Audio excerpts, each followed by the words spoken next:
Wala akong ibang nagawa kung hindi ang mapabuntong hininga na lang nang muli kong makita ang sarili kong refleksyon sa salamin. Bahagyang namumula at namumugto ang mga mata ko mula sa kaiiyak kanina, habang ang mga labi ko naman ay namumutla na rin. Marahil sa takot sa problemang kinakaharap ko ngayon. Hindi pwedeng mangyari to. Ulit ko sa sarili bago ko tinalikuran ng salamin at muling nagpabalik-balik sa paglalakad. Hindi pwedeng matuloy ito. Hindi pwedeng ganito. Dagdag ko pa, bago ko narinig ang magkakasunod na katok mula sa labas ng pintuan ng kwarto ko.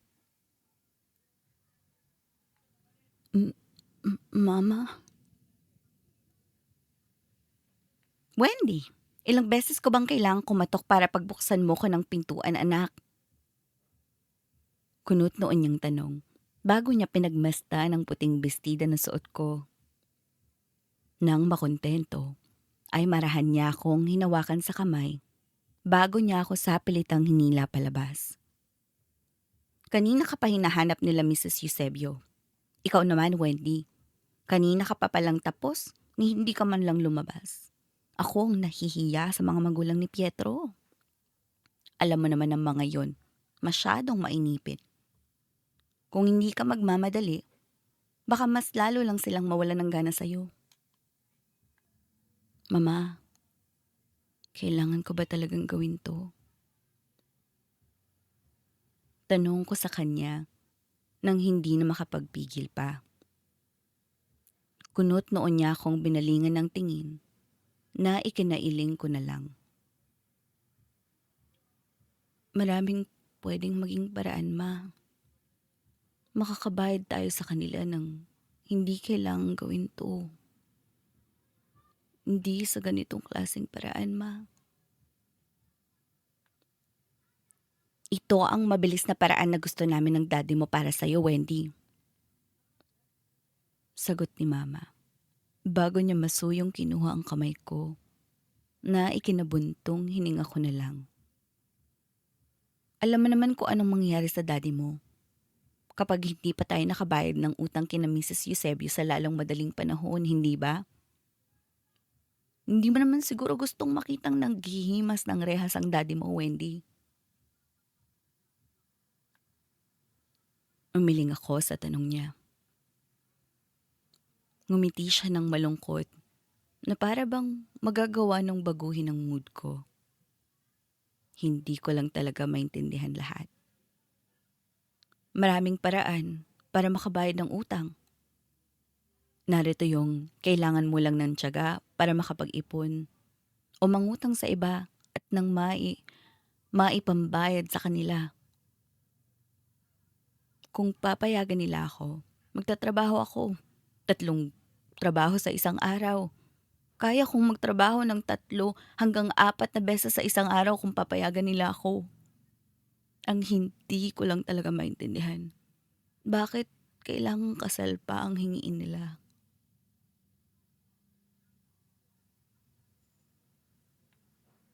Mabuti na lang at nandito ka na, Wendy.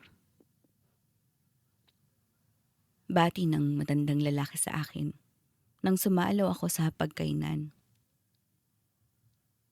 Bakas ang seryoso at lalim ng boses nito, kaya alam kong inip na sila sa kahihintay sa akin magmula pa kanina. Ang akala ko abutin ka pa ng siyam-siyam sa pag-aayos sa sarili mo bago ka sumalo rito. Dagdag pa nito. Wala akong ibang nagawa kung hindi ang tipid lang ng ngiti kasabay ng pagbaba ng tingin. Nahuli ko ang mga mata ni Pietro, kaya naman mas lalo akong nahiya. Kitang-kita kasi sa mga mata niya ang seryoso at pagbabanta. Bagay na alam kong ikakapahamak ko rin di kalaunan. Ano ba, Pietro? Sigaw ko sa kanya. Pagkatapos ng meeting nila ay dumiretso agad ako sa kusina para tumulong sa mga kasambahay namin sa paghuhugas ng plato. Pero ang pagtulong kong iyon ay napurnada. Nang hinigit ni Pietro ang braso ko at agad akong dinala sa garden, kung saan walang masyadong makakakita sa aming dalawa, kung sakali mang mag-away na naman kaming dalawa. Bitawan mo ako! Nasasaktan ako, ano ba? Talagang masasaktan ka sa akin, Wendy. Kigil na sagot ni Pietro bago niya ako marahas na binitawan na halos ikabali ng balikat ko. Inuubos mo talaga ang pasensya ko, ha? Ilang beses ko bang sasabihin sa'yo na wag mo akong ipapahiya sa harap ng mga magulang ko? Ano, nagagalit ka ba dahil nag-away tayo kahapon? Plano mo lahat ng to para magmukha akong katawa-tawa sa harap ng mga magulang ko? Ganun ba, ha? Hindi ko alam kung anong sinasabi. Bago ko pa man natapos, ang sasabihin ko ay marahas niya akong sinakal sa leeg, dahilan upang bahagya pang mapigil ang paghinga ko. Ito ang tatandaan mo, Wendy. Pauna niyang banta habang mariing nakatitig sa akin. Akin ka na magmula ngayon. Sa oras na ikasal tayong dalawa, pagmamay-ari na kita. Kaya susundin mo lahat ng iuutos ko sa'yo sa ayaw at sa gusto mo. Naiintindihan mo ba ako? Agad kong tinanggal ang kamay niya sa leeg ko nang makahanap ng tiempo. Hindi kita pakakasalan, Pietro. Isinusumpa ako, hindi ako magpapakasal sa'yo. Sigaw ko. Nang dahil sa sinabi ko sa kanya, ay bahagya pa siyang natawa. Bakas ang sarkasmo sa boses niya. Kaya naman hindi na ako nagtaka pa nang muli niyang hinawakan ng mahigpit ang leeg ko. Hindi yun naging dahilan upang ihinto ko ang pagtitig ng mariin sa kanya. Bagay na mas lalong ikinalawak ng ngisi niya nang makita niya ang pagkapikon sa mukha ko. Baka nakakalimutan mo, malaki ang pagkakautang ng mga magulang mo sa akin, Wendy.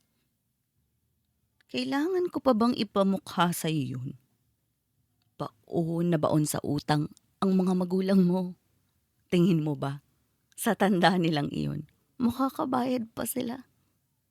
Di ba't hindi na?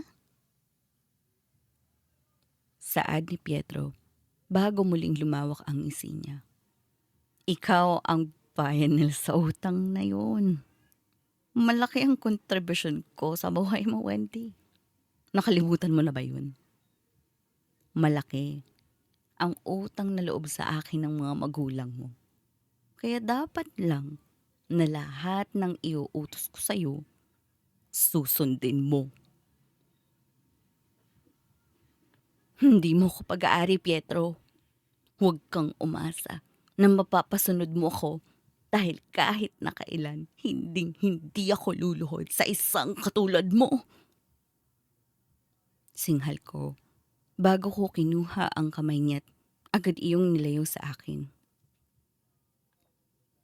Hindi niya na yon binalik, ngunit mas lalo lang akong nairita. Lalo na nang makita kong tuwang-tuwa pa siya sa lahat ng ginagawa niya sa akin ngayon. Pera lang inutang sa'yo ng mga magulang ko. Hindi ang buo kong pagkatao kaya wala kang karapatang diktahan ako, Pietro. Tandaan mo yan. Sa ngayon, hindi pa siguro kita pagmamayari, Wendy.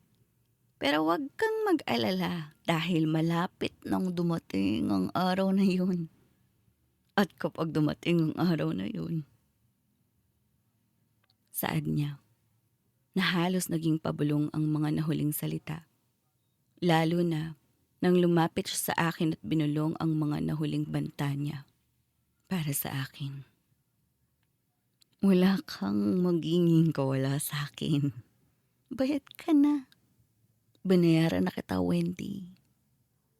Kaya wag kang umastang parang santa dyan. Pinirmahan mo ang kontrata, bayad ka na. Umastress ka man, makukulong ka pa rin. At alam mo ba kung anong mas masaklap? Mapapahamak pa ang mga magulang mo. Kaya Wendy, kung ako sa'yo, tanggapin mo na lang ang kapalaran mo sa akin. Hindi naman kita pababayaan. Yun ay kung susundin mo ako sa lahat ng ipag-uutos ko sa'yo. Dagdag pa ni Pietro bago siyang umisit lumayo upang lumakad palayo. Wala akong ibang nagawa kung hindi ang unti-unting mapaluhod sa damuhan. Pakiramdam ko, nawalan ako ng kakayahang huminga dahil sa naging banta niya. Ito na ba ang katapusan ng buhay ko? Walang mangyayari sa akin sa oras na ipagpatuloy ko ang kasal na to. Mas lalo lang akong mababaon sa hukay na ginawa ng mga magulang ko kung itutuloy ko ang pagpapakasal ko sa kanya. Kung tatakas naman ako, paanong mga magulang ko? Anong mangyayari sa kanila? Paano kung ituloy ni Pietro ang banta sa buhay nila? Sigurado ka na ba talaga sa gusto mo, Wendy? Tanong ni Jaya, isang araw bago pa man ang nakatakda kong kasal kay Pietro bukas. Tulad ng inaasahan ng lahat, ay matutuloy ang kasal naming dalawa. Halos magdiwa nga ang buong angkan ni Pietro nang marinig ang balitang yun. Kami lang naman ang pamilya ko ang pinagsakluban ng langit at lupa dahil sa mga nangyayari sa akin. Kung hindi lang talaga nabaon sa utang ang mga magulang ko sa pamilya niya. Wendy, nandyan ka pa ba? Muling tanong ni Jaya na ikinabuntong hininga ko na lang. Kahit nawala siya sa harapan ko, alam ko na kung anong ginagawa niya. Marahil ay nagpapabalik-balik na rin siya sa kinatatayuan niya ngayon dahil mababakas sa boses niya ang tensyon ng dahil sa binalita ko sa kanya kanina lang. Sigurado ka ba talaga na magpapakasal ka sa lalaking yun? Hindi ba't ang sabi mo ayaw mo sa kanya? Anong nangyari sa biglaan mong pagdedesisyon? Buo na ba talaga yung desisyon mo? Dagdag pa nito. Isang buntong hininga ang pinakawalan ko bago ako sumandal sa upuan ko. Tahimik ang paligid dito sa bahay. Palibasa kasi parehong ngabala ng mga magulang ko para sa kasal namin ng lalaking iyon. Ako lang naman itong walang magawa kung hindi ang pumayag sa lahat, kahit nalabag pa sa kalooban ko. Hindi ko alam, Jaya. Hindi pwedeng hindi mo alam, Wendy. Sagot niya, na bahagya pang napataas ang boses dahil sa pagkabigla sa naging sagot ko. Alam ko at alam ng Diyos na nagsisinungaling ka. Ano? Porkit mga magulang mo sila, papayag ka na lang ng ganun-ganun lang? Naibenta ka sa mga taong hindi naman nila gaanong lubos na kilala? Gustuhin ko mang umalis. Hindi ko rin magagawa, Jaya. Sagot ko sa kanya, kasabay ng pagpunas sa luhang dumaloy sa pisngi ko. Nakatali na ako rito. Papatayin nila ako kapag nalaman nilang tumakas ako. Papatayin nila ang parents ko, Jaya. Baka may masamang mangyari sa kanila kapag umalis ako at iniwan silang baon sa utang. Pero paano ka? Tanong ni Jaya sa kabilang linya. Bahagya na siyang kumalma ngayon, hindi tulad ng nauna. Ganoon na lang. Wala silang pakialam sa'yo, Wendy. Iyang mga magulang mo, tingin mo ba may pakialam sila sa'yo? Ni hindi mo man lang ba napansin? Ginagamit ka nila para sa pansarili nilang interes. Kung may pakialam sila sa'yo, Wendy, ipapahinto nila ang kasal. Ikaw na rin mismo ang nagsabi noon na alam nila na abusado yung Pietrong kabayo na yan. Pero may ginawa ba sila? Wala. Pinipilit ka pa nilang itali sa kasal na yan. Nang dahil sa sinabi ni Chaya ay bagya akong napaisip. Mahal ako ng mga magulang ko at ginagawa lang nila ito para sa ikabubuti ko. Iyon ang sabi nila nung una pero dahil sa mga sinasabi ni Jaya ngayon, hindi ko tuloy mapigilang mapaisip. Kung importante ka sa kanila, gagawa sila ng paraan para makahanap ng pera pambayad sa utang nila. Hindi sa ganitong klaseng paraan. Hindi para ibenta ka. Dagdag pa niya na hindi ko kinibo. Nang hindi ako sumagot, ay walang ibang nagawa si Jaya kung hindi ang mapabuntong hininga bago muling nagsalita. Kung magbabago pa ang isip mo sa pagtakas, sige, tutulungan kita. Bukas, Wendy, magdadrop ng shipment yung ninong ko malapit sa port. Kung desidido ka na talagang tumakas at magpakalayo-layo, ipapaabang kita sa kanya.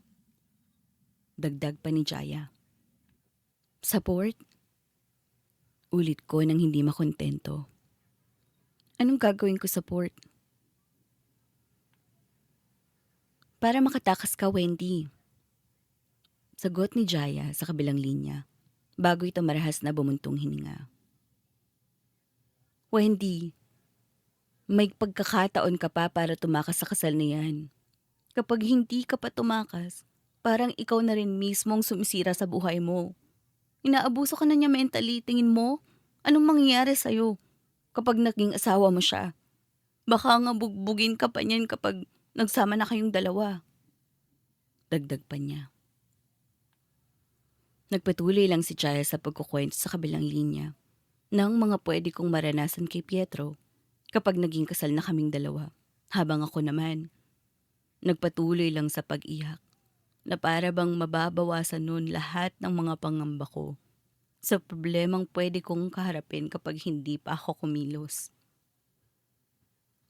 Sa huli, ay nagpasya na lang si Jaya na magbigay ng impormasyon tungkol sa uri at kulay ng yateng pupuntahan ko sa port bukas. Kung sakali mang magbago ang isip ko sa pagpapakasal sa lalaking iyon. Kulay puti ang yate ni Ninong. Medyo modern style siya and grande. May makikita ka namang pangalan sa gilid nun. Estevera ang pangalan. Ulit ni Jaya bago niya tuluyang pinatay ang tawag. Kinabukasan, ay walang ibang namatawi sa isip ko kung hindi ang tungkol sa alok ng kaibigan kong si Jaya. Batay sa sinabi niya, maghihintay sa port ang private yacht na pagmamay-ari ng ninong niya. Bibiyahe itong panorte, kaya naman natitiyak kung sakali mang sumabay ako sa ninong ni Jaya at kung sakali ring habulin ako ni Pietro, hinding-hindi na ako nito maaabutan pa. Iyon ay kung magbabago pa ang isip ko sa pagtakas. Mahal na mahal po talaga kayo ng magiging asawa niyo, no? Saad ng hairstylist na nag-aayos sa buhok ko. Isang buntong hininga na lang ang pinakawalan ko habang pinapanood ang sariling refleksyon sa salamin. Abala ang babaeng nasa gilid ko sa pag-aayos ng buhok ko, habang ang ilan naman sa mga kasama ng hairstylist na yun ay abala naman sa pag-aayos ng iba pang gagamitin sa kasal namin mamaya. Nakasuot na ako ng gown at handang-handa na para sa kasal. Wala akong balita kay Pietro, pero ang sabi nila, excited na raw ito sa magiging kasal naming dalawa. Todo po kasing effort na sa kasal na to. Sana makahanap din ako ng lalaking tulad ng asawa niyo. Dagdag pa ng babae sa gilid ko, bagong kumiti sa akin na hindi ko nagawang gantihan. Yung mag-effort para maibigay sa akin lahat. Bihira na lang din ang lalaking katulad ni Mr. Eusebio. Nasa kanya na yata lahat. Nasa kanyang lahat? Oo, nasa kanya na lahat ng kasamaan sa mundo. Hindi ko alam at matukoy kung ano nga bang mayroon si Pietro at bakit ganito na lang kung humanga sa kanya ang lahat ng babaeng nakakasalamuha ko. Kung alam lang nila ang tunay na ugali ni Pietro, baka magulantang pa sila. Hindi nila alam kung anong klase ng tao ang ikakasal sa akin ngayon. Wala silang alam sa tunay na ugali ng lalaking iyon. Sana may ganito rin akong gown para sa kasal ko sa susunod na buwan. Sabat ng isang stylist na sinadya pang lumapit sa direksyon namin. Magkano kaya gastos ni Mr. Eusebio rito, no? Malamang milyon. Hindi naman bibili ng damit sa ukay yun, no? Sagot ng hairstylist sa kasamahan bago ito natawa. Kitang-kita ko ang bahagyang pagkislap sa mga mata ng stylist na yon habang nakatitig sa gown ko. Wala akong ibang nagawa kung hindi ang mapabuntong hininga na lang nang pinagmasdan niya ng may paghanga ang gown na suot ko. Kung pwede ko lang itong ibigay sa kanya, gagawin ko. Ang kaso lang, sa gown na to nakasalalay ang buhay ko at ng mga magulang ko kaya hindi ko na tuloy alam kung anong gagawin ko. Tuluyan na ring naglaho ang mga babaeng nagkukwentuhan sa gilid ko nang pumasok si mama at tuluyan na silang palabasin. Bakas ang lungkot sa mga mata ng nanay ko nang lumakad siya patungo sa kinauupuan ko. Kitang-kita ko kung paano niya akong pinagmasdan sa kasuotan ko. May nakita akong luha sa gilid ng mga mata niya. Hindi ko lang matukoy kung saya ba yun dahil sa wakas ay mga kabayad na sila sa pagkakautang kay Pietro o takot dahil tulad ko. Pare-pareho lang kaming biktima rito. Pasensya ka na, Wendy. Kung kailangan mong pagdaanan lahat ng ito para mailigtas kami ng daddy mo. Huwag kang mag-alala, Wendy. Kung natatakot ka sa pwedeng mangyari sa'yo, sa una lang yan. Normal lang yan. Hindi rin magtatagal at matututunan mo ring mahalin si Pietro, anak. Saad ni Mama, bago siya umupo sa gilid ko. Sa umpisa, maninibago ka talaga. Hindi mo pa siya gaanong nakikilala kaya ganyan ka na lang kung makatanggi sa kasal niyo. Pero sa oras na makilala mo siya ng buo, at kapag nagkasama na kayong dalawa sa iisang bahay, doon magbabago ang isip mo sa kanya. Huwag kang mag-alala, Iha, dahil sa una lang yan. Alam niyo naman kung gaano ko siyang kinasusuklaman, di ba? Putol ko sa kanya, dahilan upang magtagal ang tingin ni Mama sa akin. Ano bang nagawa kong kasalanan sa inyo ni Papa? At bakit niyo ko pinaparusahan ng ganito? Anak, pakiusap ni Mama. Bago ako nito hinawakan sa braso, natiimbagang kong tinanggal.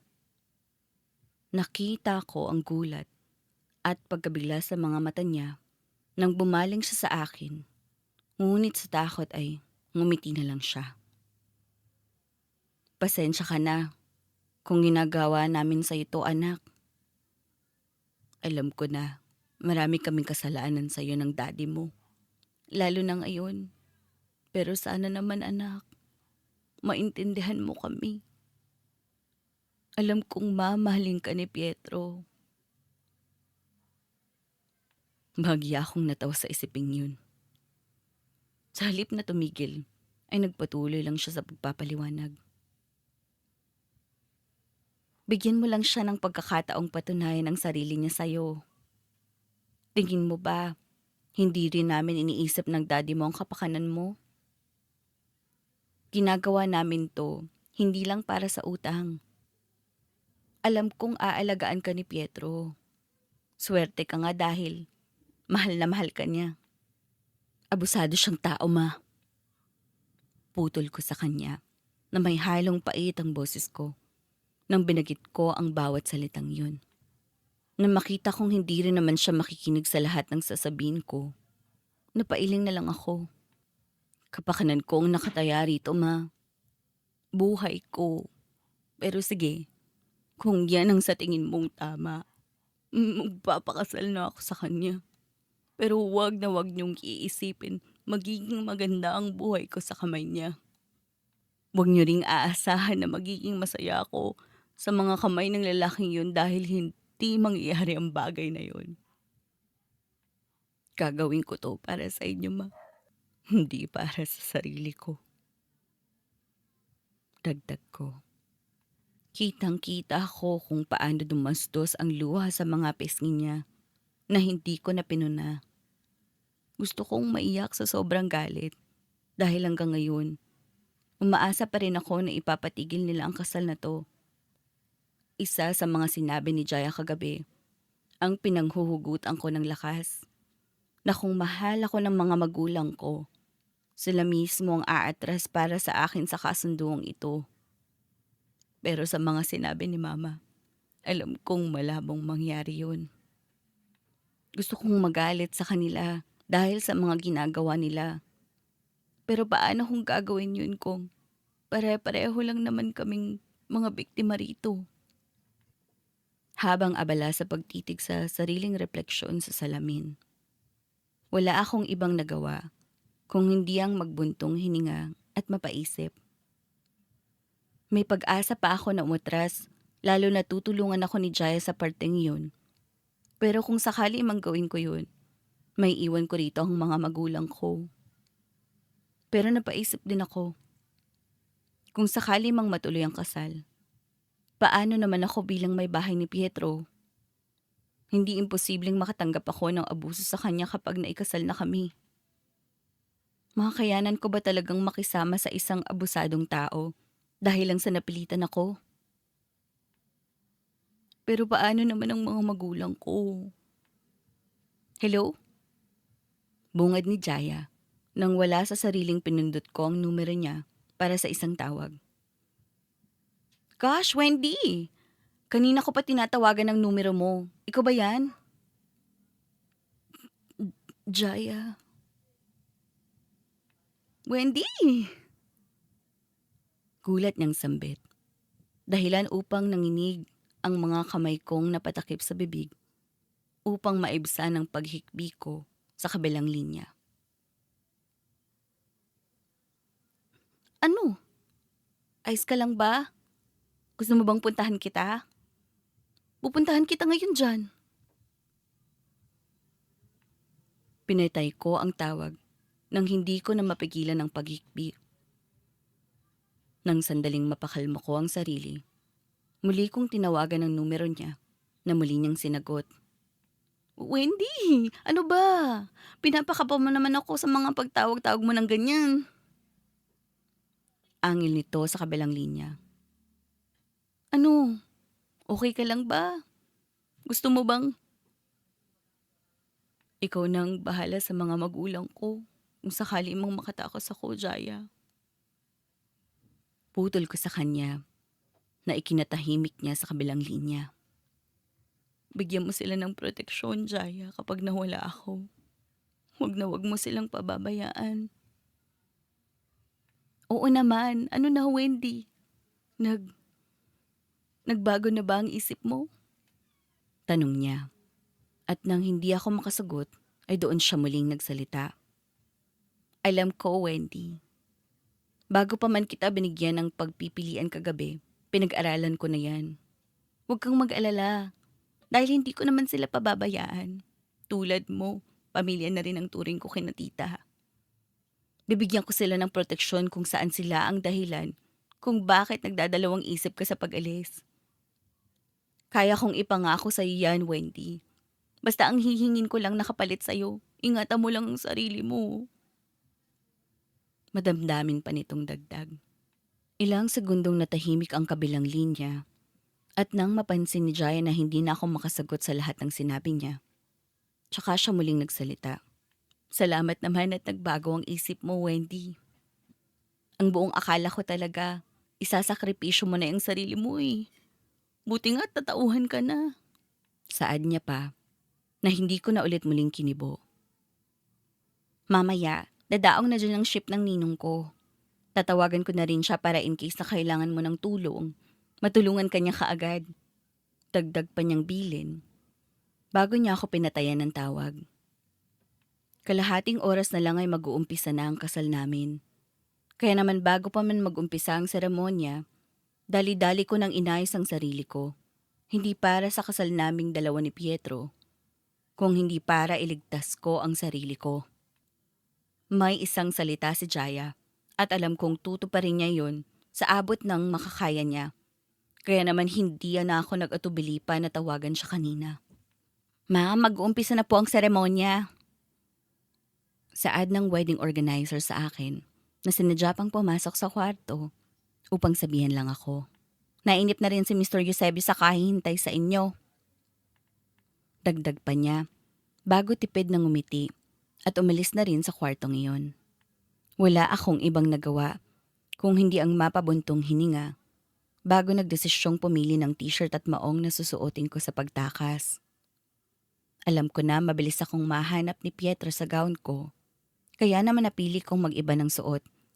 At nang sa ganun, kung sakali man na makatakas ako at hanapin niya, mahihirapan at matatagalan siya sa paghanap sa akin. Nang makapagbihis, ay hindi na ako nagdalawang isip pa na dalhin ang gown sa pagtakas ko, hindi para isuot ko, kung hindi para itapon sa port sa oras na makatungtong ako sa ship na sinasabi ni Jaya kagabi. Ano nga ulit yun? Kulay puting yate? Modern style? Bulong kong tanong sa sarili. Habang abala sa paglalakad sa pagtakas sa villa, kung nasaan ako kanina. Beach wedding ang tema ng kasal naming dalawa. Kaya expected ko na maraming tao sa pangpang ngayon, lalo na't naroon ang seremonya. Iyon din ang lugar na iniiwasan ko, kaya naman para makapunta sa port na sinasabi ni Jaya, maingat akong lumiko ng daan patungo sa pathway na nakita ko. Nasa may pathway na ako nang makita ko ang stylist na kasama ko kanina. Baka sa mukha niyang pagtataka nang makita niya ako sa ayos ko. Upang hindi mapag-isipan ng masama, kampante akong naglakad patungo sa direksyon niya at ngumiti ng bahagya na ginantihan niya naman. Hindi ba't nabanggit mo sa akin kanina na gusto mo ng gown na ganito para sa kasal mo? Tanong ko, bago ko inabot sa kanya ang gown na dala ko. Walang pag-aatubili niyang tinanggap iyon na ikinatipid ng ngiti ko. Sa'yo na yan. Pero mangako ka sa akin na iingatan mo yan dahil importante rin sa akin yan. Hindi ba't ikakasal kayo, ma'am? Kunot noon niyang tanong nang may mapagtanto. Hindi ko po ito pwedeng tanggapin, ma'am. Baka po mapagalitan ako ni Mr. Eusebio. Tanggapin mo na. At saka isa pa, ganito ang ayos na gusto ko sa kasal ko. Simple lang. Hindi rin ako makakapaglakad ng malaya ng ganyan ang suot ko. Huwag ka ring mag-alala dahil alam na niya. Sagot ko sa kanya na sana ay kagatin niya. Go on. Isukat mo na kung kasya sa'yo. Kapag kasya sa'yo, iyon na. Sigurado po ba talaga kayo? Nangingiti nitong tanong, bago nangingislap ang mga mata niyang ngumiti sa akin. Salamat po, ma'am. Sa katunayan po, kasal ko na rin sa susunod na buwan. Hanggang ngayon wala pa rin akong gown kaya malaking tulong po ito para sa akin. Hindi ko na kailangang gumastos. Natupad pa ang hiling ko na magkaroon ng magarbong gown sa kasal ko kaya maraming salamat po talaga. Dagdag pa niya, nanginitian ko. Hindi na ako nag-aksaya pa ng panahon sa lugar na yon. Bago pa man ako umalis, ay inudyok ko na siya na isukat ang gown na yon sa villa. Nang dumiretso roon ang stylist, ay hindi na ako nagdalawang isip pa na tumakbo palayo. Pero bago pa man ako makatungtong sa port, nakita ko na ang iilang tauhan ni Pietro na nag-aabang sa gilid. Bakas ang seryoso sa mukha nila habang naghihintay. Ang ilan sa kanila ay kilala ang mukha ko, kaya naman hindi na ako nagdalawang isip pa na magtago sa gilid. Doon ko na lang napagtanto na marahil ay alam na ni Pietro na may balak akong tumakas. Kaya naman nag-utos agad siya ng mga tauhan niya sa pagbabantay ng port. Nakakainis. Angil ko sa sarili. Paano kung makakatakas ngayon kung nandyan sila? Nasa gilid ako ng mga tambakan ng mga galon upang magtago. Sinubukan ko ring tawagan si Jaya sa numero niya, pero hindi naman siya sumasagot. Nasa ganoon akong posisyon nang marinig ko ang pagdagsa ng iilan niyang tauhan sa port. Habang tumatagal ang oras, mas lalo lang nadadagdagan ang mga tauhan niya, kaya naman mas lalo akong nawawalan ng pag-asa na makatakas. Nasa punto na ako ng buhay ko, nasusuko na sana ako. Pero agad akong natigil nang marinig ko ang ilan sa usapan nila. Nawawala raw si Juan Buendia. Halugugin niyo ang buong lugar at baka makatakas. Rinig kong utos ng isa, dahilan upang mas lalo akong makaramdam ng tensyon. Huwag kayong titigil hanggat hindi niyo siya nakita. Tayo ang mayayari kay boss kapag nalaman niyang hindi natin siya nakita. Alam na ba niya? Tanong ng isa. Oo, kaya nga nagwawala sa Pampang nang hindi makita sa villa. Pasinghal na sagot ng isa na ikinapikit ko na lang sa matinding kaba. Halugugin niyo ang buong lugar. Magmadali kayo. Baka mamaya bigla na lang magpaputok ng baril yun, mapagtipan pa tayo. Ano ba itsura ng magiging asawa niya?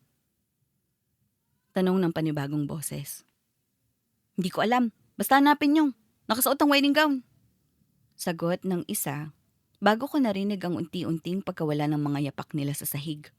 Na makita kong wala ng tao sa direksyong iyon, ay hindi na ako nag-atubili pa na umalis sa lugar na yun. Maglalakad na sana ako palayo pero agad akong natigil nang sandaling makarinig ako ng sipol sa kung saan dahilan upang muli kong isiksik ang sarili ko sa direksyon kung saan ako nagtatago kanina. Wendy, nandyan ka ba? Rinig kong tanong ni Pietro na umalingaw-ngaw sa parteng iyon. Boses niya pa lang ay natataranta na ako. Kaya naman wala akong ibang nagawa kung hindi ang haplusin ng dibdib ko nang magpatuloy iyon sa paguramentado nang marinig ang boses niya. May plano ka talagang tumakas, ano? Hindi ka talaga nadadala sa mga bantla ko sa'yo. Gusto mo talaga nang sinasagot ako, ganun ba? Hindi ko lang maintindihan kung bakit ayaw na ayaw mong magpakasal sa akin. Bakit? May bago ka ba, ha? Patuloy niya sa pagsasalita na para bang sigurado siya na naroroon ako't nagtatago. Rinig ko ang pagkalatok ng sapatos niya sa sahig. Habang tumatagal ang oras, mas lalo lang umuugong ang tunog na yun sa tenga ko. Alam kong ilang minuto na lang ay mahuhuli niya na ako. Kaya naman sa halip na magpakita, ay nanatili lang ako roon sa ayos ko. Matindi na ang pawis ko dahil sa sobrang kaba. Ni hindi ko na rin magawang huminga ng maayos dahil sa takot. Pakiramdam ko, pati paghinga ko, maririnig niya. Gusto mo bang patayin ko kayo ng bago mo? Tanong niya sa madilim na tono na hindi ko kinibo.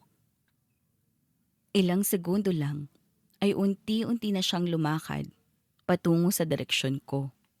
Nanatili lang ako sa ayos ko habang naghihintay sa mga susunod niyang gagawin. Alam kong nandyan ka, Wendy. Lumabas ka na at nang mapagbigyan pa kita. Pangako, hindi kita sasaktan sa oras na magpakita ka. Sir! Tawag ng isa niyang tauhan nang eksaktong nasa likuran ko na si Pietro. Nang dahil sa tawag nito, ay nawala sa konsentrasyon si Pietro na lumapit pa sa kinaroroonan ko. Sir, nakita na namin si Ma'am Wendy. Nasa may villa. Dalhin niyo siya sa Pampang kung ganun. Pabuntong hiningang sagot ni Pietro bago ko narinig ang mga paa nilang naglakad palayo. Ilang segundo pa ang pinalipas ko at nang sandaling hindi ko na naramdaman ang presensya nila sa lugar na yun, doon ako nagmadaling tumakbo patungo sa port. Dahil sa pagmamadali, ay hindi ko na nagawa pang pagmasdan at alalahanin pa lahat ng description ni Jaya sa yate raw ng ninong niya. Ano nga ulit yun? Modern style, malaki, grande. Alam ko may pangalan yun eh. Nagmamadali kong tanong sa sarili. Sinubukan ko muling tawagan si Jaya sa numero niya at sa pang-apat na pagkakataon, hindi niya na naman sinagot ang tawag ko. Doon ako sumuko sa pagtawag sa numero niya at sa halip na maghintay ng tawag niya, nagdesisyon na akong dumepende na lang sa deskripsyon ng yate na sinabi niya kagabi. Marami ang yate sa port na yun, ngunit dalawa lang ang hindi nagkakalayo ang itsura. Halos pareho nga lang ang style nila. Ang pinagkaiba lang, ang mga pangalang nakaukit sa gilid ng yateng yun. Esteves? Bulong ko na makita ang apelidong naroroon sa parteng dinaanan ko. Esteves o Estevera? Paano ko malalaman kung ito nga ang yate ng ninong niya kung hindi niya sasagutin ang tawag ko sa kanya? Angil ko habang patuloy sa pagkumpara sa dalawang yate na naroroon. Habang abala ko sa pagtitig sa dalawang yate, napapansin ko na ang kaguluhan malapit sa pampang. Halos mapatalon pa ako nang makarinig ako ng magkakasunod na putok ng baril. Malamang ay kay Pietro nang galing ang mga putok na yun. Kaya naman bago pa man niya ako maabutan dito sa port, nagmamadali kong tinahak ang yate na malapit sa akin, ang Esteves. Nagmamadali na akong tumakbo patungo sa unang yate na pinasukan ko. Niwala akong alam kung ito nga ba ang yate na sinasabi ni Jaya o yung sa kabilang bahagi pa ng port. Ang importante na lang para sa akin ngayon ay ang makatakas sa pampang. Nang makahanap ng lugar na pwede kong pagtaguan sa loob ng yate, doon ako yumuko at sumiksik. Nasa ganoon akong ayos nang marinig kong muli ang magkakasunod na putok ng baril mula sa pampang na ikinapikit ko na lang. Hindi ko alam kung makukonsensya rin ba ako. Paano kung ang stylist na nagsuot ng gown ko ang nakatanggap ng putok ng baril na iyon? Paano kung tuluyan na ngang pinagtripa ni Pietro ang mga tauhan niya dahil hindi ako ang nakita nila sa villa? Nasa kalagitnaan ako ng pag-iisip tungkol sa bagay na iyon nang sandaling makaramdam ako ng pagod at antok dahil sa mga nangyari at dahil na rin siguro sa kakulangan ng tulog kagabi. Medyo pasilim na yon nang sandaling magising ako mula sa pagkakatulog. Walang tao sa yate nila? Tanong ko nang wala akong makitang tao sa loob nang umalis ako sa pinagtataguan ko. Nakabukas na ang lahat ng ilaw, lalo na't nagbabanta na rin ang dilim mula sa kalangitan. Ang sabi ni Jaya, aabangan daw ako ng ninong niya at ng mga tauhan nito sa loob ng yate. Ang tanong, nasaan ang ninong at mga tauhan na sinasabi niya? Gusto ko siyang tawagan, pero paano kung gagawin yun kung walang signal dito sa loob? Hindi ko naman alam na wala palang signal sa loob dito. Saad ko sa sarili bago ko nagdesisyong lumibot sa loob ng yate. Nasaan na kaya yung taong sinasabi ni Jaya? Itaas mo ang kamay mo. Banta ng isang boses mula sa likuran ko.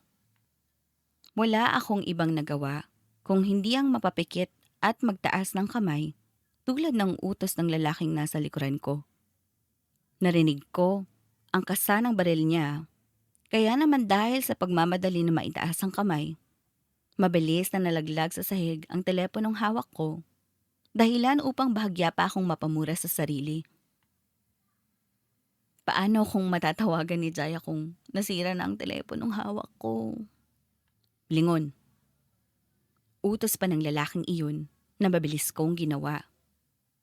Hindi nga ako mapapasa kamay ni Pietro, pero mamamatay naman ako sa kamay ng lalaking to. Ang sabi ko, saad pa ng lalaki, habang abala sa pagtutok ng baril sa akin. Itaas mo ang mga kamay mo! Kahit na nanginginig, mabilis kong inayos ang mga kamay ko sa pagkakaangat. Sino ka? At anong ginagawa mo sa loob ng yate ko? Tanong ng lalaki. Anong yate niya? Yate mo? Tanong ko at nang may mapagtanto sa sarili, ay napadulok na lang ako sa labis na nerbiyos. Sinabi ni Jaya na sa yatang ito ako hintay ng ninong niya. Si Jaya. I don't know what you're talking about. Wala akong kilalang Jaya. Sino ka ba? Tanong ng lalaki sa akin habang kunot noong nakatitig sa mukha ko. Isa ka ba sa mga espiyang pinadala ng mga kalaban ko? Espiya. Ibig bang sabihin nito? Hindi lang siya basta-basta? Hindi. Mabilis kong sagot. Dahilan upang bahagyan niya pang maibaba ang baril na hawak niya. Hindi ako espiya. Wala akong alam sa mga sinasabi mo. Ang, ang, ang akala ko lang talaga. Lumalalim na ang gabi. Saad ng lalaki, bago niya nilapag ang baril niya sa mesang nasa gilid. Kung naligaw ka lang, umuwi ka na. Hindi ligtas dito. Pasensya na rin kung natakot kita. Nag-iingat lang ako. Dagdag pa niya. Wala akong ibang nagawa, kundi ang mapabuntong hininga bago ko unti-unting binaba ang mga kamay ko. Kitang-kita ko kung paano niya akong pinagmasdan, magmula ulo hanggang paa. Kaya naman bahagya pang namula ang mukha ko sa labis na kahihiyan at pagkabigla na rin. Hindi ko alam kung anong sasabihin ko. Panimula ko bago gumuhit ang luha sa gilid ng mga mata ko. Kitang-kita ko kung paanong nangunot ang noon niya sa pagkakatitig sa akin, sa ginawa kong pagluha sa harapan niya. Kaya naman mabilis ko yung pinunasan. Pasensya na. Hindi ako pwedeng lumabas. May mga naghahanap sa akin sa labas. Dagdag ko pa. Hindi ko alam kung dahil ba sa kabako sa nangyari sa akin, kaya bigla nang naging pagbuhos ng luha ko. Dahil ba ito sa takot kay Pietro? O takot para sa kapakanan ng mga magulang ko? Alam ko na sila ang dinidiin ni Pietro ngayon. Kaya naman natitiyak kong hinding-hindi siya titigil. Hanggat hindi niya nakakatasan sa impormasyon ng mga magulang ko. Ano na rin kaya ang nangyari sa mga magulang ko ngayon? Nang dahil sa takot at pagbabaka sakaling matutulungan ako ng lalaking nasa harapan ko, naikwento ko sa kanya ang lahat. Kaya naman hindi na ako nagtaka pa nang makita ko ang pagkalito sa mukha niya nang matapos ako sa kwento ko sa kanya. Ilang segundo pa siyang natahimik bago siya muling lumingon sa akin. Wala akong ibang mapupuntahan. Dagdag ko pa sa mga nauna kong ikunento sa kanya. Wala na akong pamilya. Yung mga magulang ko, hawak na nila sa leeg. Hindi ko mahal ang lalaking yun. Napilitan lang ako sa kagustuhan nila dahil sa utos at utang ng mga magulang ko sa pamilya niya. Wala naman akong ibang malapitan bukod sa kaibigan ko, si Jaya, yung tinutukoy ko kanina. Siya ang nagsabi sa akin na hintayin daw ako ng ninong niya sa port. Umaasa ko na ito yung yating sinasabi niya kaya pumasok ka ng walang paalam. Dugtong ng lalaki. Namarahan kong ikinayuko dahil sa pagkapahiya. Hindi naligtas ang panahon ngayon. Paano kung hindi ka napunta sa akin? Paano kung sa ibang yate ka napunta? Sinong kukupkop sa'yo? Paano kung mas lalo kang napahamak sa ginawa mo? Pasensya na. Paghingi ko ng paumanhin dahil alam kong naabala ko siya. Hindi ko naman talaga ginusto na mapunta rito. Nagkamali lang ako ng basa sa pangalan ng yating nakita ko kanina. Hindi ko na nagawang tingnan yung isa dahil nagmamadali ako. Alam ko rin na naabala kita kaya pasensya ka na talaga. Hindi ka dapat humingi ng pasensya sa akin. Sa sarili mo. Doon ka humingi ng pasensya. Sagot ng lalaki. Bago niya inabot sa akin ng hot chocolate na tinumpla niya kanina, bago ko pa man ikwento sa kanya ang lahat. Kung hindi ka masusundo ng kaibigan mo at kung natatakot ka na umalis ngayon, ano nang plano mo niyan? Matagal bago ako nakasagot sa tanong niya. Hindi kalaunan ay napanguso na lang ako sa sarili ko. Atat na ba siyang mapag-isa? Pinapaalis na niya ba ako? Uuwi na lang siguro ako. Sagot ko na mabilis niyang pinutol. At paano kung bala sa ulong isalubong sa'yo ng lalaking yun? Eh di namatay ka pa. Tanong niya na hindi ko nagawang sagutin. Isang buntong hininga pa ang pinakawala ng lalaki. Bago siya lumingon muli sa akin. Kung wala ka ng ibang mapupuntahan sa ngayon, pumarito ka na lang muna. Hindi rin kita pwedeng iwanan na lang, lalo na't nandito ka na sa poder ko. Baka may masama pang mangyari sa'yo kung papakawalan pa kita. Salamat. Sagot ko agad na animong nagkaroon pa ng buhay sa sinabi niya. Huwag kang mag-alala. Habang naririto ako, hindi ako magiging sakit ng ulo mo. Pangako, hindi ako magiging sakit ng ulo mo. Vincent Montero. Pakilala niya sa akin, kasabay ng paglahad ng kamay niya na agad kong tinanggap. And you are? Wendy. Sagot ko bago ngumiti. Nag-iwas siya ng tingin sa akin. Kaya naman ang ngiti ko ay bahagya pang naging tipid. Kahit na papaano, ay nagpapasalamat pa rin ako. Nagkasundo kaming dalawa ni Vincent. Nasa kanya muna ako kahit ngayong gabi lang. Alam ko na nagdadalawang isip siya sa pagtanggap sa akin dahil nga sa hindi naman kami magkakilala. Kahit sino naman ay magdadalawang isip, lalo na kung papatuloyin mo sa tinutuluyan mo ang babaeng ni hindi mo naman alam kung saan sumuot para lang makapasok sa loob. Kinabukasan ay nagising ako sa boses ng mga taong nagkukwentuhan sa labas ng kwartong tinutuluyan ko. Masyado yatang napasarap ang tulog ko sa kwartong iyon. Kaya naman hindi ko na napansin ang oras. Halos mapatalon nga ako na makita ko sa orasan na nasa 10:00 na pala ng umaga. Kaya naman bago niya pa man ako gisingin, ay nagmamadali na akong nag-ayos ng sarili. Bago pa man akong magdesisyon lumabas, ay inawanan ko pa ng mensahe si Jaya at nangakong tatawag sa kanya mamaya kapag natapos na ang lahat ng ito. Nasa pintuan na ako nang makita ko si Vincent na nakatayo di kalayuan sa kwartong tinuluyan ko kagabi. May kasama siyang lalaki na hindi tulad niya, nakasuot ng business attire. Mukhang kagagaling lang sa opisina ng lalaking kausap niya, kaya naman bahagya pa akong napanguso. Patungo na ako sa direksyon nila upang magpaalam, ngunit natigilan ako sa paglapit nang marinig ko ang pinag-uusapan nila.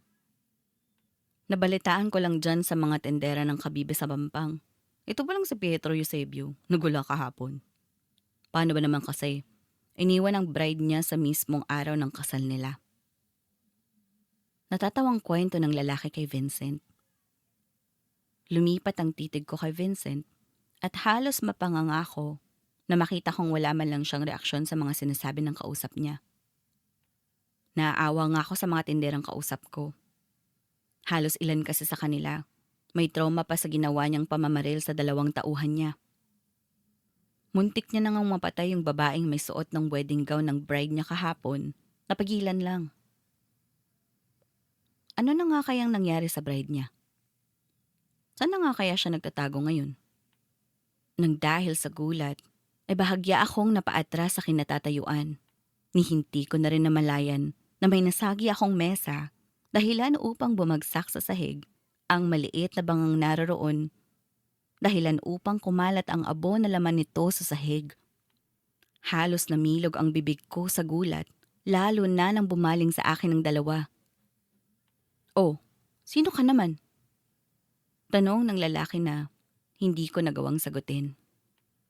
Mabilis na lumapit si Vincent sa direksyon ko, kaya naman wala akong ibang nagawa kung hindi ang maupo sa sahig habang nagmamadaling nilagay sa basag na banga ang abo na nagkalat sa sahig.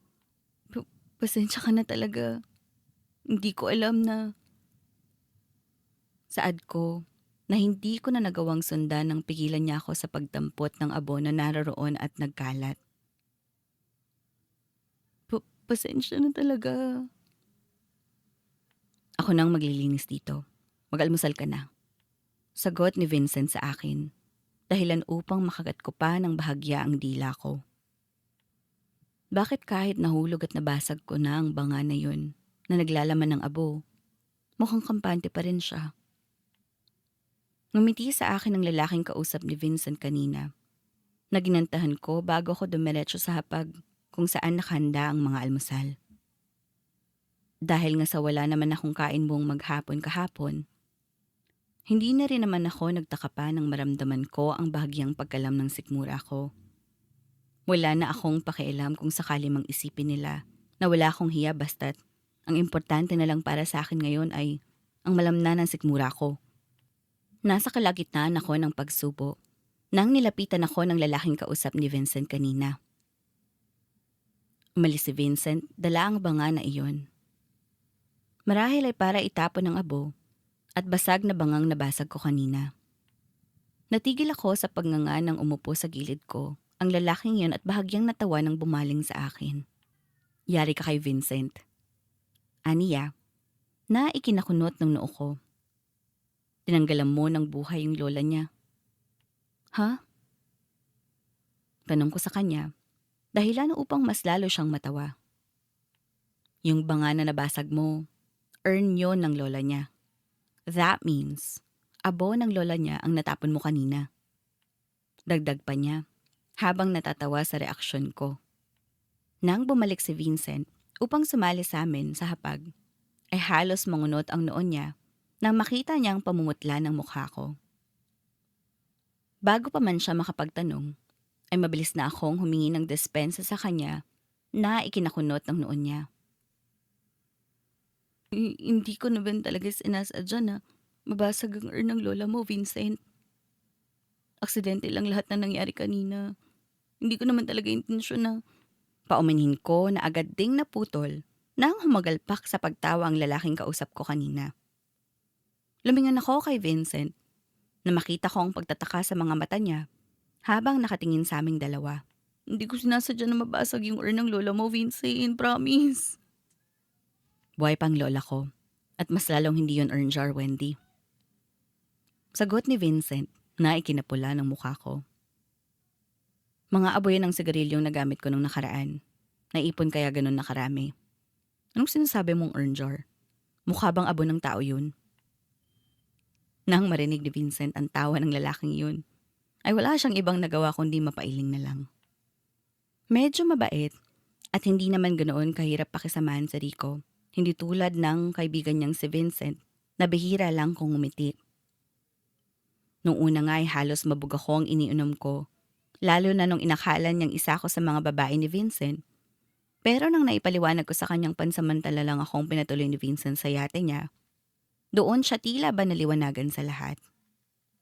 Nasa kalagitnaan kami ng kwentuhan nang pumasok sa loob ang isang tauhan ni Vincent upang sabihin na may naghahanap daw sa kanila.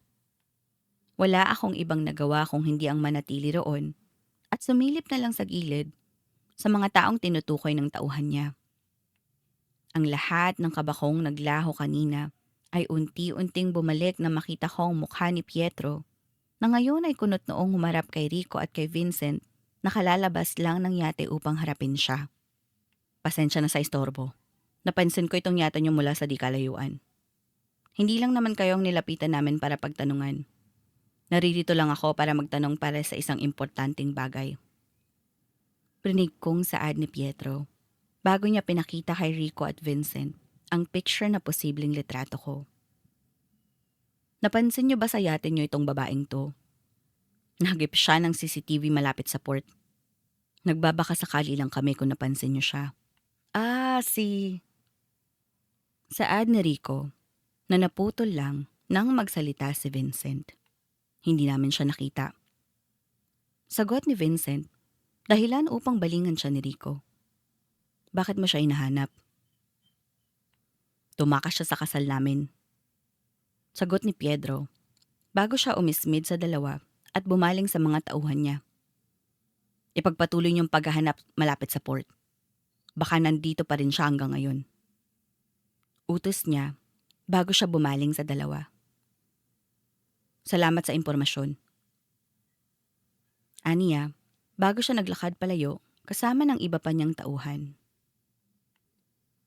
Halos maghuramentado ang puso ko dahil sa sobrang kaba. Baka sa mukha ni Vincent kahapon na ayaw niya akong patuloyin dito sa yate niya. Sa kadahilanang nag-iingat lang siya. Mabuti nga ay nadaan ko pa siya sa iyak. Ngayon, halos mabaliw ako nang dumating si Pietro para sana sunduin ako. Akala ko nga ilalaglag nila ako. Pero halos makahinga ako ng maliwag nang sandaling itanggi nila na naririto ako ngayon sa poder nila. So ikaw ang bride ni Eusebio na tumakas? Natatawang saad ni Rico. Dahilan upang magbaba ako ng tingin, lalo na nang makita ko si Vincent kanina sa animong malalim ang iniisip. Alam mo bang pati lahat ng sundalo at pulis na nariyan sa bayan, sinama niya na sa search and rescue operation sa paghahanap lang sa'yo. Kulang na nga lang gumamit sila ng tawas para mahanap ka lang. Natatawa pa nitong saad. Pero tama lang talaga na hindi ka bumaba para sumilip. Kasi kung ginawa mo yun, hindi ka na talaga makakabalik pa rito. Baka magkaroon pa kami ng problema ni Vincent nang dahil sa'yo. Nabanggit ni Rico kanina na kilala niya si Pietro, ngunit hindi siya kilala ni Pietro sa personal. Magkalaban daw sa negosyo ang parehong pamilya niya, kaya naman halos bumulanghit siya sa katatawa kahapon nang marinig ang tungkol sa pagtakas ko. Mabuti nga tumakas ka. Alam mo ba na kapag hindi ka tumakas, may posibilidad na matalik ka na sa kanya ng panghabang buhay? Ang balita ko, mahirap daw pakisamahan ng mga magulang nun. Marami silang negosyo, oo, pero halos ang kalahati ng negosyong meron sila nasa illegal. Dagdag niya pang kwento. Ngayon na naririto ka, pwede mo akong tulungan sa... Umalis ka na. Sabat ni Vincent, dahilan upang namimilog ang mga mata kong bumaling sa kanya. Hindi ligtas dito. Mas lalong hindi ligtas sa labas, Vincent. Nag-iisip ka ba talaga? Ano ko ba naman? Natatawang singhal ni Rico na ikinababa ng tingin ko. Nakita mo yung mga tauhan ni Pietro kanina? Halos hindi magkamayo sa paghahanap sa kanya. Kung pakakawalan natin si Wendy ngayon, tingin mo, anong mangyari sa kanya? Baka nga patayin pa siya nun sa pagpapahiyang ginawa niya sa kanya kahapon. Dagdag pa na Rico sa pangungumbinsi sa kaibigan niya. Ilang beses pang sinubukan ni Rico na kumbinsihin si Vincent, pero matigas talaga siya sa desisyon niyang paalisin ako. Huli, ay wala akong ibang nagawa kung hindi ang nangungusap ang mga matang bumaling sa kanya para lang magmakaawa. Parang awa mo na, Vincent. Gagawin kong lahat, mapapahig lang kita. Hindi ako pwedeng lumabas. Baka tama si Rico. Nakita mo naman yung mukha ni Pietro kanina, hindi ba? Baka patayin niya ako. Paliwanag ko na hindi niya binalingan ng tingin. Ako nang nakikiusap sa'yo, Vincent, please. Willing akong gawin ang lahat. Huwag mo lang akong paalisin ngayon, please. Narinig mo yun, Vincent? Willing daw siyang gawin ang lahat. Natatawang saad ni Rico na ani mong may ibang kahulugan. Isang ismid ang ginawa ni Vincent sa kaibigan bago muling nagpakalunod sa mga iniisip niya. Bumaling si Rico sa akin nang magkaroon siya ng pagkakataon. Willing ka naman siguro maghugas ng plato, no, Wendy? Kahit buong ship pa hugasan ko. Agad kong saad, dahilan upang matawa pa si Rico. Sa huli ay napapayag ko rin si Vincent, lalo na nang muli akong maluha sa mga isipin ko tungkol kay Pietro. Hindi nagtagal, ay nagkasundo kami na sa oras na dumaong kami sa isla ng kabilang lalawigan, doon niya na raw ako ibababa. Nilinaw niya rin sa akin na gusto niya lang daw mag-ingat at ayaw niyang magkaroon ng problema, bagay na naiintindihan ko naman. Alam kong may parte sa kanya ang ayaw sana akong tulungan pero dahil sa tulong ni Rico sa pangungumbinsi sa kanya, hindi kalaunan ay naging maganda naman ang takbo ng lahat hanggang sa umabot ng ilang linggo at buwan ang naging pananatili namin sa gitna ng dagat sa yate na iyon. Minsan ay bumababa si Rico para sa negosyo niya. Ang akala ko nga sa tuwing bababa si Rico, papaalasin na rin ako ni Vincent. Iyon ang akala ko at mapagkasundoan namin nung una. Pero hindi ko alam kung bakit tila ba nag-iba ang desisyon ni Vincent nitong nagdaang linggo sa pananatili ko roon. Wala akong tiwala kay Rico. Baka kung saan-saan ka na lang niya dalhin, mapahamak ka pa. Aniya, nang matanong ko sa kanya. Mula sa gilid, ay narinig namin ang pabulanghit na tawag ni Rico, dahilan upang makita ko ang bahagyang pamumula ng mukha ni Vincent. Hindi ko maipagkakaila na sa loob ng 3 buwan kong pananatili sa loob ng yate niya, unti-unti ko nang nararamdaman ang pakiramdam na ni minsan hindi ko man lang naramdaman kay Pietro, ngunit nararamdaman ko naman kay Vincent. Maging si Rico nga ay nagdududa na rin sa amin at sa mga kinikilos namin sa isa't isa, kaya naman hindi na ako magtataka kung sakali mang punay niya yon, lalo na ngayon. Lahat ng mga damit na binilin mo para kay Wendy, nariyan na. Ultimong underwear meron na. Shut up! Singhal ni Vincent sa kanya isang umaga nang maabutan ko silang nagkakabiroan malapit sa cabin. Ano nang balita sa investigasyon mo kay Pietro Eusebio? Tanong ni Rico kay Vincent. Ongoing pa rin, pero may nahanap na akong butas sa negosyo niya. Pati sa pamilya niya, nahalughog ko na rin. Alam mo ba, na yung pamilya nila, marami palang bahong tinatago. Talaga? Medyo gulat na reaksyon ni Rico sa sinabi ni Vincent. Oo, marami na pala silang kasong natatakbuhan. May ilan din ako nakausap na mga tao na pwedeng makatulong sa atin laban sa kanila. Mga taong binayaran nila para mapatahimik sa human trafficking at loan sharking ng mga kaso nila. Nakausap ko na ang ilan sa kanila at nagdesisyon na rin sila na bigyan ng boses lahat ng hinanaing nila laban sa pamilya Eusebio. And to be honest, Vincent, sila ang kusang lumapit sa opisina natin dahil alam nilang matutulungan natin sila. Willing silang maging witness sa lahat ng kaso, kaya doon pa lang alam kong panalo na tayo. Sa oras na lumabas lahat ng iyon, katapusan na ng pamilya niya. Naghahanap na lang ako ng tamang pagkakataon para maipit siya at nang sa ganun, tuluyan ko nang masira ang negosyo nila. Brinig kong saad ni Rico bago ko nakita ang pagbaling ni Rico kay Vincent. Bakit parang interesado ka na kay Pietro ngayon? Ang akala ko ba, ayaw mong makisali sa kanya sa investigasyon?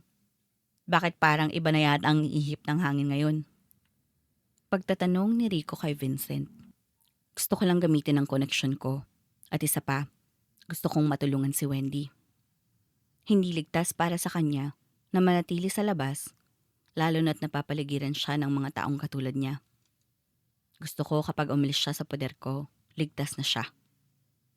Sagot ni Vincent. Hindi ko nakikita ang mukha ni Vincent sa direksyon ko.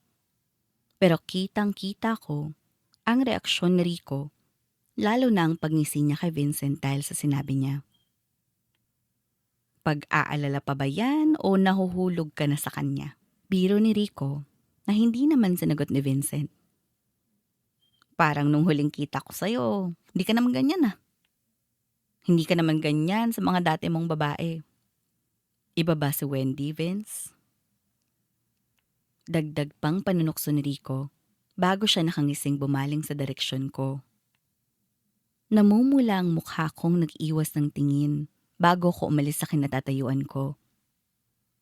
May guilt akong nararamdaman sa puso ko dahil pakiramdam ko, ako ang nagdala ng kapahamakan kay Vincent. Kaya naman hindi ko na rin mapigilan ng sarili kong lumapit sa kanya isang araw. nang makita ko siyang nakamasid mula sa malayo sa pwesto niya malapit sa cabin. Pasensya ka na, Vincent. Kung pati ikaw at ang buhay mo, nanganganib ng dahil sa pagtulong mo sa akin. Saad ko, nang dumiretso ako sa gilid niya. Pinagmasdan ko siya sa ayos niya. Nakakunot ang noon niya habang nakatingin sa bangka, di kalayuan sa direksyon namin. May mga tao sa bangkang iyon at ang ilan sa kanila ay nakamasid sa direksyon namin. Sa halip na pagtuunan ng pansin niyon, ay muli akong bumaling kay Vincent nang hindi siya kumibo. Huwag kang mag-alala. Kapag nakaalis ako rito, saad ko na naputol ng kunot noo siyang bumaling ng tingin sa akin. Hindi rin naman kita hayang makatakas kahit umalis ka, Wendy. Nakalimutan mo na ba yung sinabi ko sa'yo noon?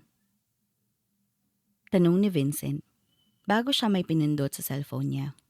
Narinig ko kung paano niya inutusan sa kabilang linya ang mga tauhan niya na maghanda bagay na ikinakunot ng noo ko. Then, ano nangyayari? Tanong ko bago ko maramdaman ang paghuramentado ng puso ko. Anong maghanda? Para saan? Huwag mo nang isipin yun. Sagot niya bago siya malumanay ng ngumiti sa akin na ikinakunot ng noo ko. Kargado kita kaya nararapat lang talaga na protektahan kita. At isa pa, huwag mong iisipin na nagiging pabigat ka na sa akin. Kung iniisip mo na nadadamay lang ako sa ginagawa mo, huwag kang mag-alala dahil pareho lang tayong nakikinabang sa nangyayari ngayon. Kahit na ano ring mangyari, poprotektahan kita tulad ng ipinangako ko sa sarili ko noon. Dagdag pa niya. Bahagyang namula ang mukha ko nang dahil sa sinabi niya bago ako nag-iwas ng tingin sa kanya. Nang muli akong bumaling sa kanya, may inabot na siya sa aking pamingwit na marahan kong tinanggap bago kunot na umuling bumalik ng tingin sa kanya. Anong gagawin ko rito? Tanong ko.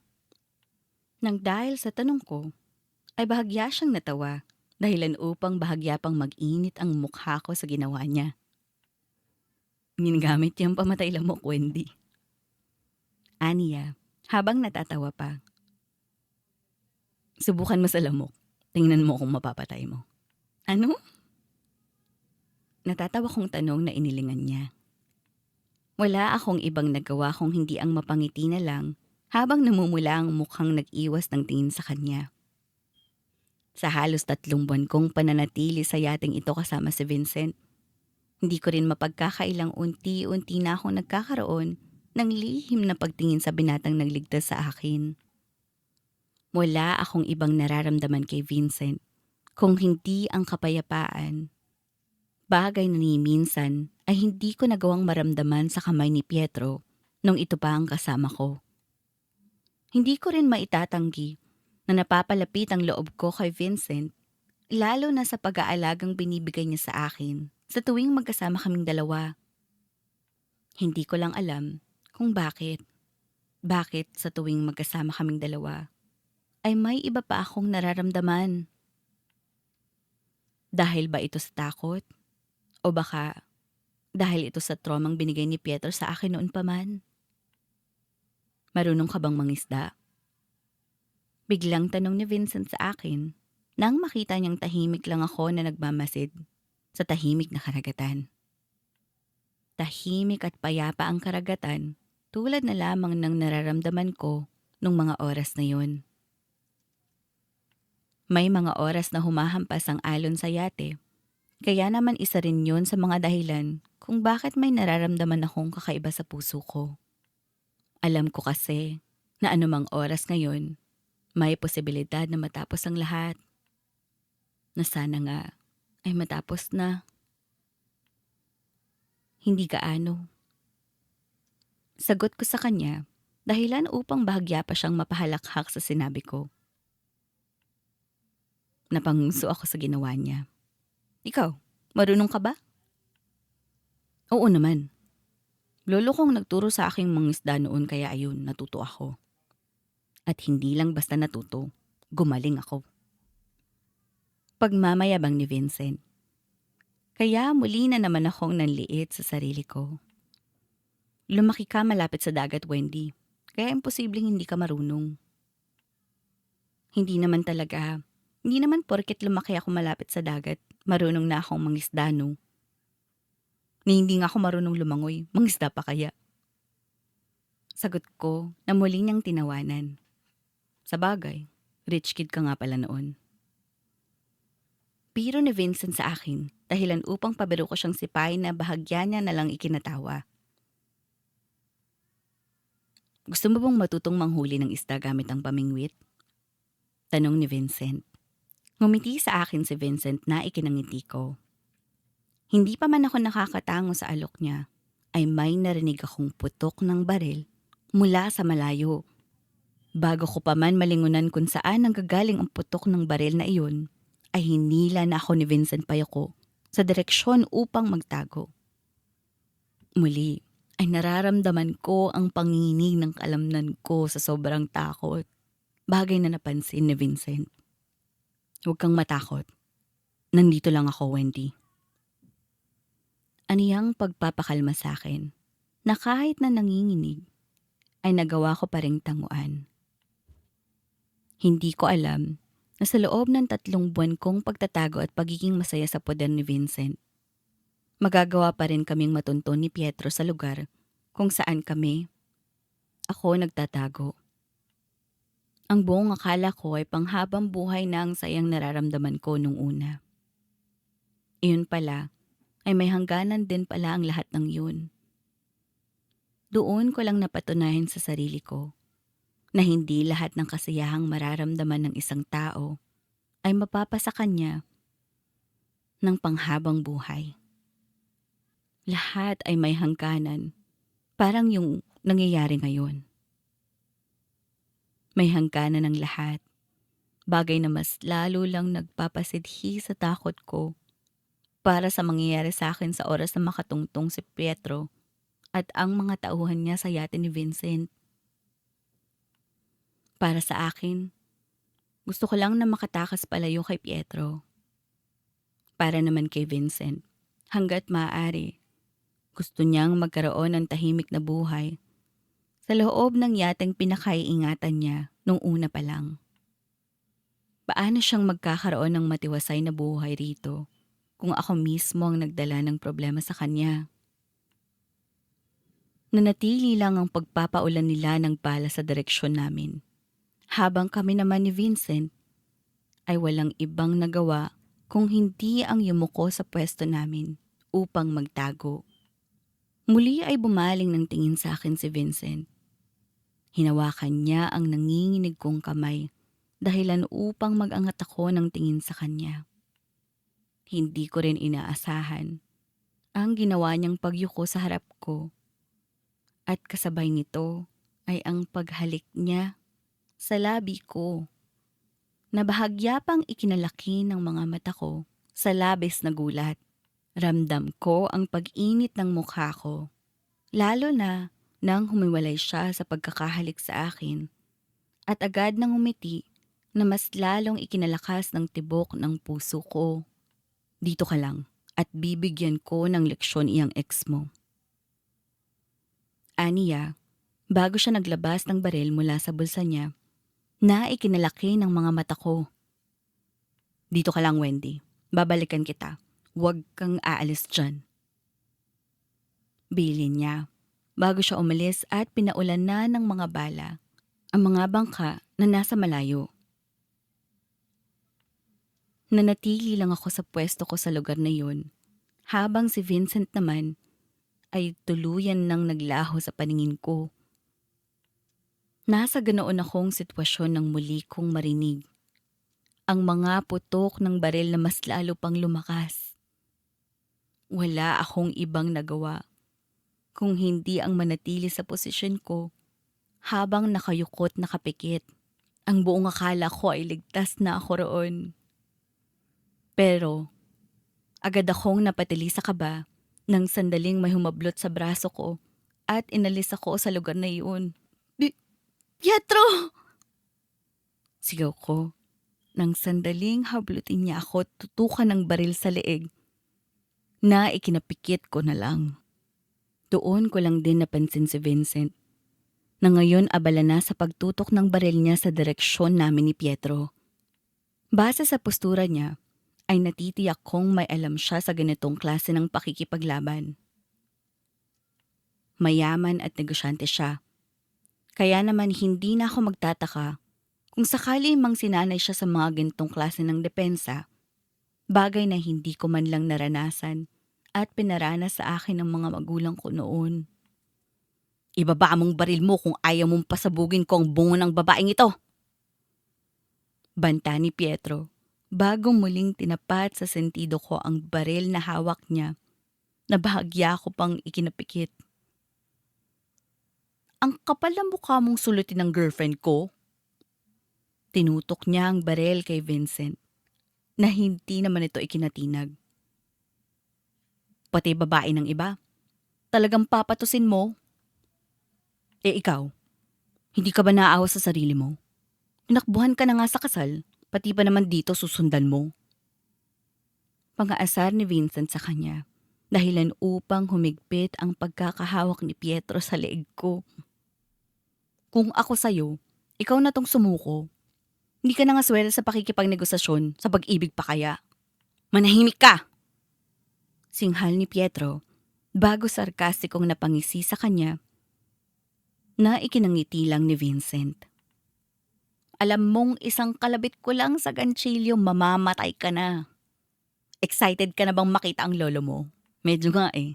Hindi na ako makapaghintay. Saad ni Vincent, na animong hindi man lang naapektuhan sa mga sinabi niya. Ano? Akala ko ba kakalabitin mo na yan? Ano? Natatakot ka na ba?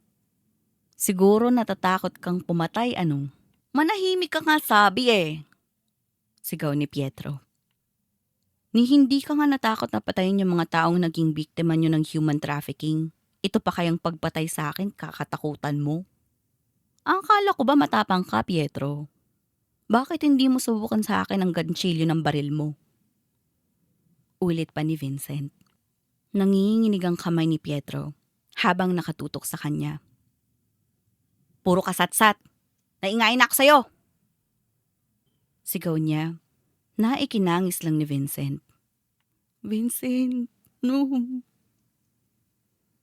Saad ko, dahilan upang mapabaling si Vincent sa direksyon. Pietro, tigilan mo na to. Parang awa mo na. Ako nang nakikiusap sa'yo. Ngayon ka pa talaga makikiusap. Ngayon nasa ganito tayong sitwasyon? Sana naisip mo yan nung una pa lang, Wendy. Bago mo ako iniwan sa kasal na yun at takasan. Galit na tugon ni Pietro, bago ko naramdaman ang higpit ng pagkakasakal niya sa akin. Pathetic.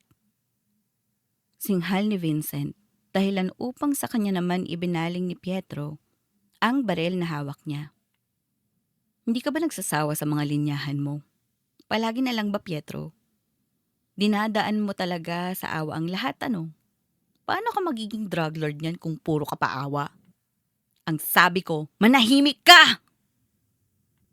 Sigaw ni Pietro, kasabayang pagputok ng baril sa gilid ni Vincent na hindi naman ito ikinatinag. Isang salita mo pa papatayin kita. Pietro! Putol kong sambit, dahilan upang bumaling ulit siya sa akin. Isa ka pa! Singhal ni Pietro. Sinabi ko na sa'yo nung una pa lang, Wendy.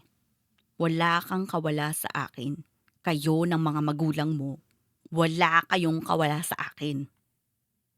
Kahit saan kayo magpunta, kahit na magtago kayo, hahabulin at hahanapin ko pa rin kayo. Saang impyerno man kayo pumunta, pupuntahan ko pa rin kayo. Susunduin ko kayo at dadalhin ko kayo pabalik kasama ko. Walang ni isa ang makakatakas sa akin, lalong-lalo ka na. Pasensya ka na, pero wala sa loob ko ang sumama sa'yo. Mahinang sagot ko, na sarkastikong ikinangisilang ni Pietro. Bago pa man ako makagawa ng hakbang, ay may narinig na akong putok ng baril. Kasabay nito ay ang pagbagsak ni Pietro sa sahig at ang pagpasok ni Rico at ng iba pa nilang tauhan ni Vincent. Kitang-kita ko kung paanong sinuntok ni Rico si Vincent sa balikat, habang si Vincent naman ay mabilis na lumapit sa akin. Ni hindi ko na nagawang pigilan ng sarili ko na mahigpit na yumakap sa kanya na marahan naman niyang ginantihan. Mukhang nagbubunga na ah. Pangaasar ni Rico, bago natawa at napabuntong hininga si Vincent sa pagkakayakap sa akin. Kay Rico ko nalaman na hinostage ng pamilya ni Pietro ang mga magulang ko sa kabilang yate. Kaya naman natagalan sila sa pagpunta rito. Halos malaki nga ang naging pasasalamat ko sa kanila at sa mga tauhan niya. Lalo na nang makita kong ligtas at nayakap ko ng mahigpit ang mga magulang ko. Lalong-lalo na si Jaya, na magkita kami ng araw ring yun. Lagi kanya kaming pinipilit na gumawa ng paraan para mahanap ka. Ni hindi nga namin alam kung saan ka nagpunta. Kaya nung wala kaming maitulong sa kanya kahit pilitin niya kami, hinostage na lang nila kami. Paliwanag ni Jaya, bago niya ako hinawakan sa braso. Saan ka ba kasi lumusot? Hindi ba't pinaabang na kita sa ninong ko? Hindi ka niya natagpuan sa yate nung umalis siya kaya kinamahan din ako nung una. Akala ko nga natuloy ang kasal niyo. Naiiyak pa niyang dagdag. Nagkamali siya ng pasok ng yate. Sabat ni Rico, bago siya namumulang nag-iwas ng tingin. At binigyan kami ng oras ni Jaya na makapagkwentuhan ng araw ring iyon. Mabilis na lumipas ang araw at naging maganda naman ang takbo ng lahat. Ang sabi nila ay nakatakas daw ang ilan sa miyembro ng pamilya ni Pietro, kaya naman iyon din ang naging dahilan upang pansamantalang bigyan ni Vincent ng matutuluyan ang mga magulang ko sa isa sa mga villa na pagmamayari niya. Sobrang laki ng naitulong mo sa amin, iho. Hindi na namin alam kung paano kang pasasalamatan. Saad ng mama ko, nang ihatid pa siya ni Vincent sa villa na rerentahan nila. Balak sana niya yung ibigay na lang sa mga magulang ko. Pero dahil sa matataas ang pride nila, pumayag na lang sila na manirahan doon ng may renta. Hindi rin naman ako pumayag sa plano ni Vincent dahil sa kahihiyan. Kaya wala siyang ibang nagawa kung hindi ang parentahan na lang ang villa na yun kahit na hindi niya naman kailangan ng pera galing sa kanila. Sapat na po sa akin na makita kayong ligtas. Ngiti ni Vincent na ikinapula ng mukha ko. May isang buwan nang nakalilipas simula nang mangyari ang lahat. Tulad ng nakagawian ay kabi-kabilang kaso ang ipinatong kay Pietro at sa mga magulang niya. Mas lalo lang na nadagdagan ang kaso nila, lalo na nang lumabas sa investigasyong may kinalaman ng pamilya ni Pietro sa mga malalaking sindikato kung saan talamak ang human trafficking. Kaya naman gustuhin man nilang idaan sa pera ang lahat tulad na lang ng ginagawa nila noon pa man. Hindi rin nila magawa ngayon dahil si Vincent na mismo ang humaharang sa lahat ng yun. Pagkatapos ng ginawa nila sa pamilya mo, tingin mo ba makakalaya pa sila? Tanong ni Vincent nang minsang mapag-usapan namin ng tungkol sa bagay na yun. Dapat lang na masistensyahan sila, Wendy. Buhay ang kinuha nila sa mga inosenteng pamilyang gusto lang na magkatrabaho. Kahit na anong gawin mong pangungonsensya sa akin, hinding-hindi ko ibababa ang kaso nila. Hindi naman kita kinukonsensya, Vincent. Sa katunayan nga, natutuwa ako. Hindi ko lang mapigilang maawa dahil kahit papaano, may pinagsamahan din naman kami ni Pietro. Dagdag ko pa, kahit na wala naman talagang kailangang balikan sa pinagsamahan namin. Pietro. Ulit ni Vincent, na mong nasusuka pa sa taong pinag-uusapan namin. Bakit ka maawa sa kanya? Nagkaroon ba kayo ng relasyon?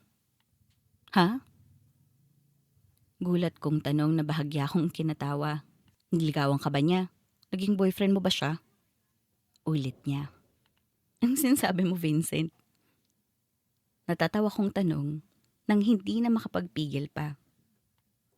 Isang buntong hininga ang iginawad ni Vincent bago siya umismid. Wala akong ibang nagawa kung hindi ang mas lalong matawa dahilan upang muling bumaling ng tingin sa akin si Vincent.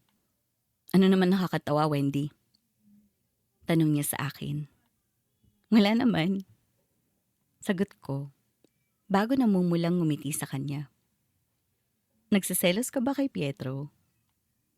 Oo. Mahina niyang sagot bago lumingon sa akin na bahagya ko pang kinagulat. Ano ngayon kung nagsiselos ako sa kanya? Oo, nagsiselos ako, Wendy. Dahil siya pa ang una mong nakilala kesa sa akin. Nasa kanya ka na, pero hindi ka pa niya nagawang alagaan. Alam mo kung ano pang kinaiinggit ko sa kanya. Maliban sa mukha niyang hindi ko man lang kakainggitan. Alam mo ba kung ano pa? Lumapit si Vincent sa akin na ikinaiwas ko muli ng tingin. Na nasa kanya ka pa nung mga panahong kailangan ko ng kasama. Paulit-ulit sa pagtambol ang puso ko. Nang dahil sa mga sinabi niya, lalo na nang pagmasdan ako ni Vincent ng mata sa mata. Hindi ko rin maitatangging may gusto na rin ako sa kanya. Lalo na sa mga naitulong niya sa akin at sa pamilya ko. Aminin ko man sa hindi, malaki ang naging epekto sa akin ang sinabi niya. Gusto kita, Wendy. Matagal na. Pag-amin ni Vincent, dahilan upang bumaling muli ako ng tingin sa kanya. Pero unlike him, hindi kita pupwersahin na magustuhan ako. Maghihintay ako. Handa akong maghintay kung kailan handa ka nang tumanggap muli ng bago. Hindi kita pupwersahing magustuhan ako, Wendy. Ayaw kong matulad kay Pietro.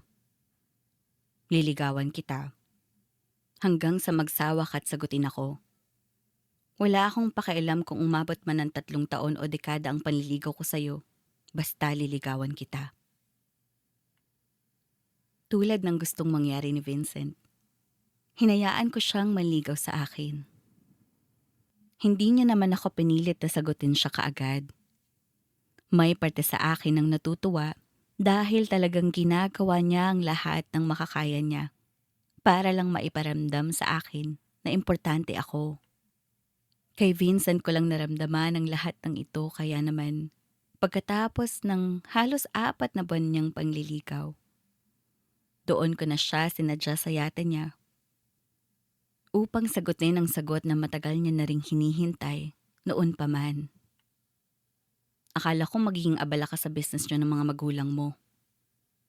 Bungad ni Vincent matapos akong dalhin ni Rico sa deck kung nasaan siya. Hindi na kasi ako makapaghintay na sabihin sa'yo to, Vincent. Sagot ko na ikinakunot ng noo ni Vincent. These past few days, na-realize ko na malaki ang naging kontribusyon mo sa buhay ko. Nariyan ka noong mga panahong kailangan kita. Ikaw rin ang dahilan sa kung bakit mabilis akong nakarecover sa trauma ng nakaraan. Ikaw ang dahilan kung bakit nakawala ako sa kanya. Sigurado, magiging forever grateful na ako sa'yo. Ni hindi ko na alam kung paanong makakabawi sa lahat ng itinulong mo sa akin noon pa man. Hindi mo naman kailangang bumawi, Wendy. Ang mahalin mo lang ako pabalik. Yun lang ang mahihiling ko sa'yo. Sagot ni Vincent sa akin bago siya nag-iwas ng tingin na pasimple kong nginitian. Pero hindi naman kita pipilitin kung hindi ka pa talaga handa. Nalinaw ko na naman sa'yo na handa akong maghintay kahit na gaano pang katagal ang aabutin mo para. Hindi mo naman kailangang maghintay pa ng ganoong katagal, Vincent. Sagot ko sa kanya, dahilan upang bumaling si Vincent sa akin. Ngumiti ako sa kanya bago ko hinawakan ng kamay ng lalaking matagal ko na ring minamahal. It's a yes, Vincent. Tayo na. What? Tanong niya.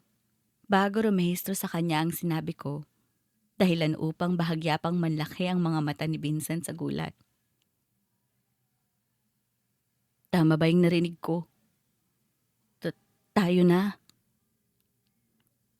Marahan at nangingiti akong tumango sa kanya. Kaya naman, hindi na rin naman napigilan pa ni Vincent na hablutin ang braso ko upang hilain ako patungo sa kanya, upang gawaran ng isang mahigpit na yakap. Sa barko kung saan kami unang nagkita, doon ko na rin naisipang sagutin si Vincent. Yun ang barkong nagbigay ng daan upang makilala namin ang isa't isa. Kaya naman doon ko na rin naisipang sagutin si Vincent. Sa lahat ng naitulong ni Vincent sa akin, kulang pa ang salitang iyon. Hindi ko sukat akalain na sa isang estrangherong tulad ni Vincent ko pa mahahanap ang pagmamahal na ni minsan ay hindi ko naramdaman noon sa parehong pamilya at naging nobyo ko. Ang dami ko ring natutunan sa lahat ng nangyari sa amin ng pamilya ko. Sa amin ni Pietro at sa amin ni Vincent. Natutunan ko na ang pagmamahalan ng dalawang tao ay hindi kailangang ipilit. Dahil ang pagmamahal na hindi dinidiktahan at kinokontrol ay ang pagmamahal na dalisay at buo. Masarap umibig kung malaya mo itong ibinibigay at tinatanggap.